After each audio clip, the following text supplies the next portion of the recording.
Tuwing gabi, biglang tumatahimik ang aming baryo. Sabi ng mga matatanda, may oras na bawal lumabas ng bahay. Dahil kapag may narinig kang iyak sa dilim, hindi na tao ang tumatawag sa'yo. Noong gabing iyon, lampas 12:00 na. Gising pa ako nang marinig ko ang iyak ng sanggol sa labas. Pero alam ko, walang buntis sa aming lugar.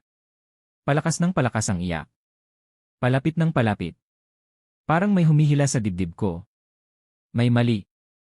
Hindi pala sa kalsada nanggagaling ang tunog. Nanggagaling ito sa itaas. May gumagapang. Sa bubong ng bahay namin. Sumunod ang mabibigat na yapak. Mabagal. Gasgas ang tunog. Tapos 3 katok sa bintana. Bigla kong naalala ang babala ng lola ko. Kapag may tumawag sa'yo sa gabi, huwag kang lilingon. Dahan-dahan akong umatras at tumingin sa salamin. Nandoon ang refleksyon ko. Pero sa likod ko, may ibang anino na nakangiti. Ramdam ko ang hinina nito sa batok ko. At bago tuluyang magdilim, bumulong ito.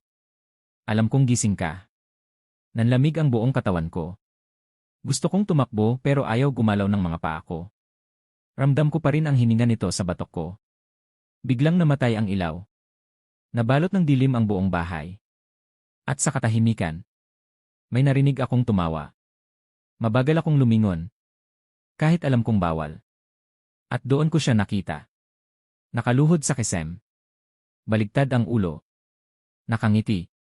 Bumuka ang bibig nito. Hindi iyak ng sanggol ang lumabas. Kundi tinig ng lola ko. Apo, buksan mo ang pinto. Doon ko naintindihan ang lahat. Hindi lang pala ito ng akit. Ginagaya nito ang mga mahal mo.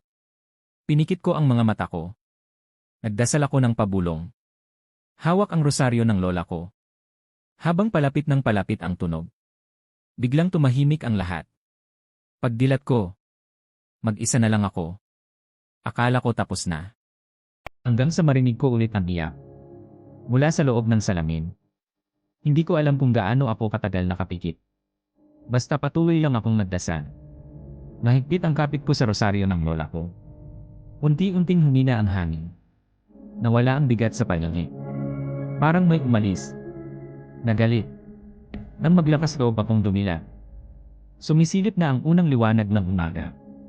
Tahimik na ulit ang baryo. Paglabas ko ng bahay, nandoon ang mga kapitbahay ko. Sabi nila, may nakita raw silang aninong tumalon mula sa bubong. At naglaho sa dilim. Simula noon, hindi na muling narinig ang iyak tuwing hating gabi. Pero hindi ko rin nakalimutan ang gabing iyon. Dahil minsan, kapag tahimik ang lahat, parang may nakatingin pa rin sa akin. Mula sa dilim.